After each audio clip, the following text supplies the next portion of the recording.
La fidélité du Seigneur dure de toujours à toujours. Elle ne se reprend jamais. Elle ne revient jamais en arrière. Oui, Dieu, quand il parle, c'est pour l'éternité.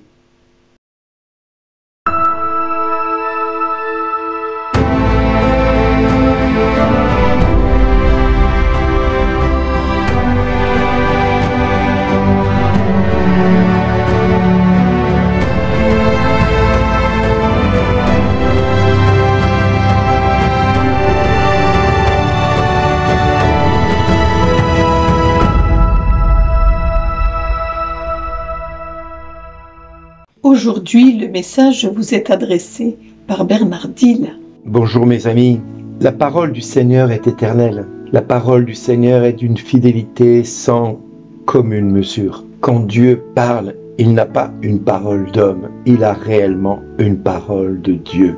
Et cette parole de Dieu est éternelle. Cette parole de Dieu s'étend de toujours à toujours. Il n'y a pas entre Dieu et les hommes une parole qui se reprend, une parole qui va changer d'aspect au long des siècles. Non, quand Dieu dit quelque chose, il le fait.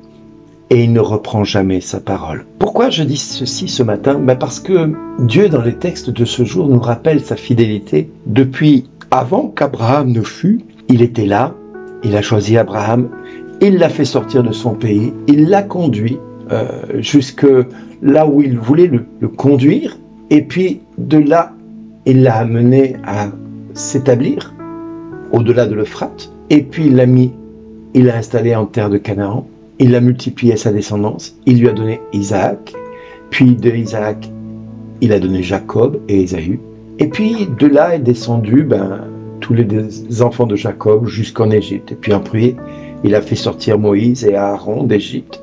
Il a frappé les Égyptiens. Il a rappelé tout ce que lui, il avait fait pour permettre à son peuple d'Israël de sortir d'Égypte. Il les a fait traverser le désert. Il leur a donné la capacité à vivre pendant 40 ans dans le désert. Il les a nourris, on va dire ça, nourris, logés et habillés, pour ainsi dire, pendant 40 ans.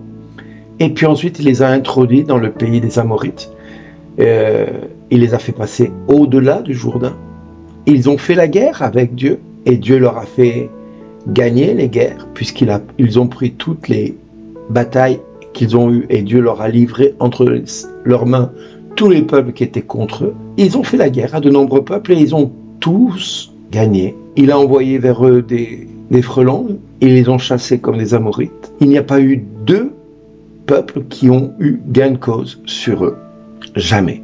Jamais, jamais, jamais. Alors pourquoi je parle de ceci ? Parce que quand nous disons un oui à Dieu, nous avons tendance à avoir la mémoire courte. Nous avons tendance à oublier ce que nous avons dit au Seigneur. Il y a quelque temps de cela, je vous invitais à donner peut-être 5 petites minutes de votre temps au Seigneur. Lequel parmi vous a tenu le coup jusqu'à aujourd'hui ? Lequel parmi nous a eu la grâce et la capacité à ne pas reprendre sa parole. Il n'y a qu'à voir qu'avec le péché. Le péché, nous nous engageons chaque fois que nous allons nous confesser à ne pas repécher. Et moi, le premier, je retombe dans le péché. Et Dieu reste fidèle à sa miséricorde. Dieu reste fidèle à sa miséricorde.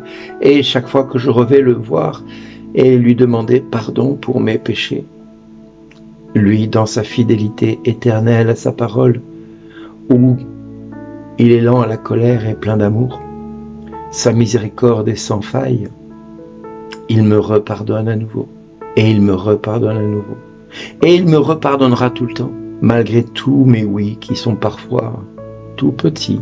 Alors oui, j'essaie de dire un oui qui soit un oui, j'essaie de dire un oui qui soit un oui, mais nous avons trop tendance à oublier cette fidélité que Dieu a envers nous. Alors Jésus est arrivé et Jésus a montré ce que son Père attendait de nous. Il veut que nous soyons un peuple de témoins, un peuple de disciples, un peuple qui soit discipliné, d'où le mot disciple. Mais même là, il faut être honnête, les apôtres n'ont pas été si disciplinés que ça. Dès que l'occasion leur a été donnée, ils ont voulu rivaliser pour avoir la place la meilleure à côté de Jésus. Et Jésus va leur dire, vous voulez avoir la place qui est à côté de moi ? et il ne m'appartient pas de vous la donner. Mais par contre, la coupe que je vais boire, vous allez la boire. Et Pierre dira à Jésus, Seigneur, je ne permettrai pas qu'on touche à ta vie. Et Jésus va dire, avant que le coq n'ait chanté, tu m'auras renié 3 fois. Et c'est ce que Pierre va faire. Tout au long de notre vie, nous avons l'occasion de prouver à Dieu que nous sommes un peuple discipliné. Tout au long de notre vie, nous avons l'occasion de lui prouver que nous l'aimons sincèrement, volontairement. Et il n'y a qu'à voir dans le mariage combien de couples tiennent le coup. Et Jésus va leur dire, à cause de la dureté de votre cœur, Moïse a prescrit la possibilité de répudier son épouse. Oui, de renvoyer sa femme. Mais si une telle situation de l'homme existe par rapport à sa femme, c'est bien parce que l'homme à la dureté de son cœur n'est pas capable de rester fidèle.